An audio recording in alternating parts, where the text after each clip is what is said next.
Аз съм фен на ЦСКА.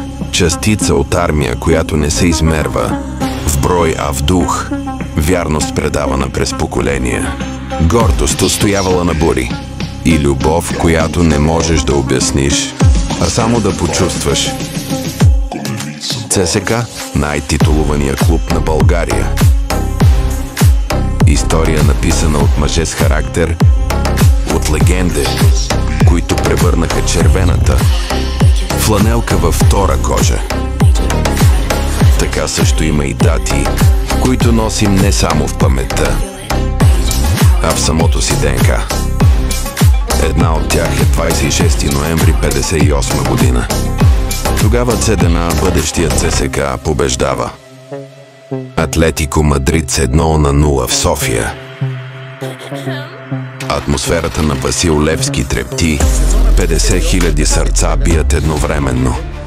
Димитър Миланов вкарва гол, който не е просто попадение, а първият голям вик на България към Европа.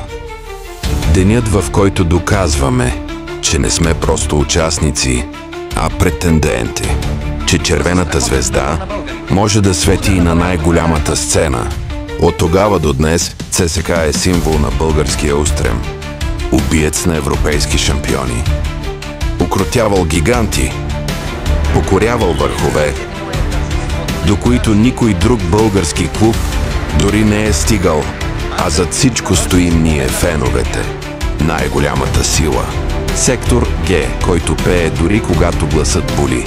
Хиляди, които изминават километри, за да бъдат рамо до рамо. Деца, които израстват с червения шал. И ветерани, които още стискат знамето от първата победа. Защото ЦСКА не е просто футбол. Това е свобода. Това е чест. Това е начин на живот.